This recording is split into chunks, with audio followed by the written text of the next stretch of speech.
This is a Paul Reed Smith SE50. It's an EL34 based tube amplifier. I don't see a lot out on the net about how to set these up, and I figured I'd go ahead and do one. I'm finding they're kind of a peculiar little amplifier, but in the best way. Definitely an upgrade. I've been using an Igniter tweaker, which I really love. I think it's a great amplifier. And I've used a variety of different amps over the years. This is my first foray into an amplifier of this volume and wattage. It's a bit more than I'd ever want to use, but at the same time, I'm so in love with the tones that I'm definitely giving it a shot. I've got a Weber Mass speaker attenuator on the top. I don't have this in line right now, but I find at some of the higher wattage settings, I definitely use that. It helps to tame the amplifier volumes a bit. Just a couple things. I'll probably do a few of these videos. I just don't see much out there about them. And I think they're a great amp. The clean channel is really the reason I bought this amplifier. It does go from a nice clean that I really enjoy to a rather crunchy distortion, all with just the volume, all with very little changes in EQ. Once I found an EQ I liked, I was able to really achieve everything I want by sweeping the volume, making small adjustments. Tip for people who are using a single coil guitar with these amps, and again, I'm using a Music Man Albert Lee. It's a rather strident Telecaster Strat hybrid, and the thing I'm finding is that this amplifier is what the euphemism they're throwing around on the net is it has an incredible definition. It has an incredible high end altogether. The amplifier is really brilliant in the high end. And what I'm finding is if you take your average guitar, crank it up to 10, plug it into this amplifier, it's going to be harsher than hell. And it has been. I've been trying to figure out why, when I turn the amplifier down or use a speaker mass, I'm more comfortable with it. And it's because the high end of this amplifier is high def. It's really up there, brilliant and wonderful, but you don't need to use your full volume on your guitar. Matter of fact, it's meant to be used with a guitar that's backed down a little bit. So I'm using this guitar in particular with a volume set between 7.5 to 8, and a tone set somewhere around 8, just to kind of round it out. This is the clean side that I have set up right now.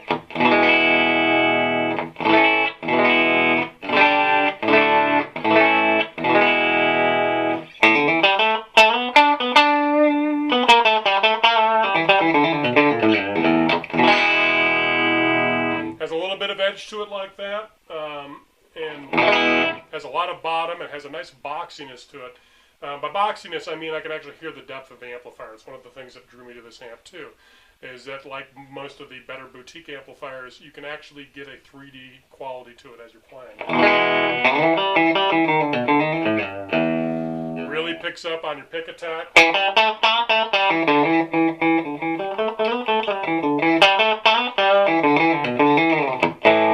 Accomplishes this also on this side. This is set up a much crunchier.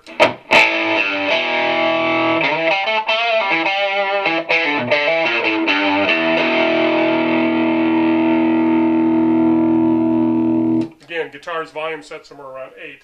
If you don't, what happens if you don't have your guitar's volume down, let me show you. I'm not sure if this will pick up well, but turning this all the way up,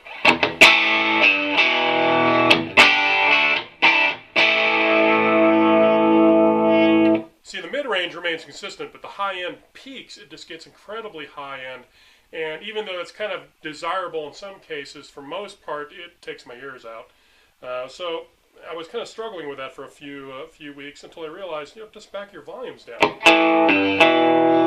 And suddenly it all comes into a position where it makes sense. Now, in this setting on the clean side, I can get more crunch, bring it up to here.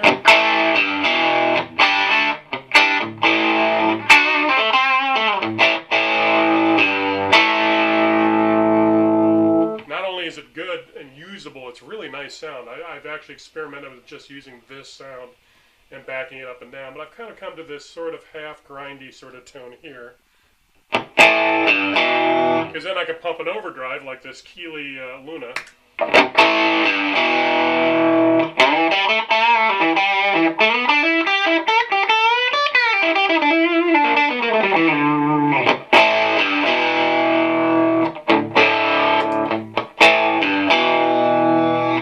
cranking the guitar's volume down to about 6.5. It cleans up really nice. So between this and the overdrive pedal on this channel, I could actually do an entire gig or close to one. But what I'm finding is the lead channel really sucks me in because it's got that heavy distortion that I always like, but never really allow myself to have. Just because it kind of ends up being more on that Scorpion's edge of things. I mean, it's really got that.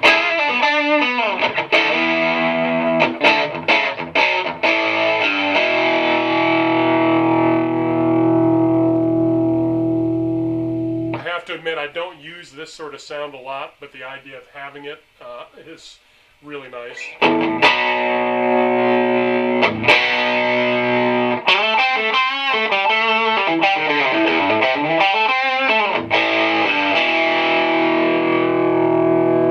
And then again, having this set up this way, I can pump in that Luna Overdrive.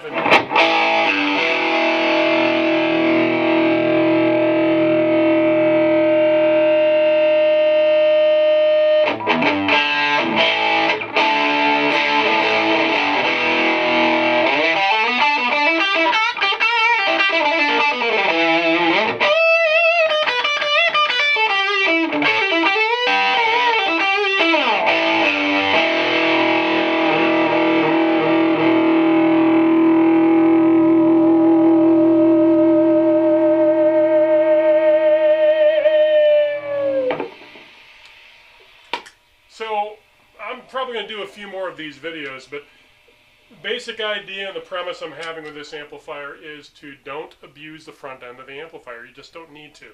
This amplifier is set up with such a good gain stage on the front end that you can go light. And if you want to press it a little bit, press it with an overdrive pedal. A little more frequency control that way than just a straight up guitar. And it's nice. You can actually hit some of these in-between crunch sounds by just controlling it with the volume on your guitar.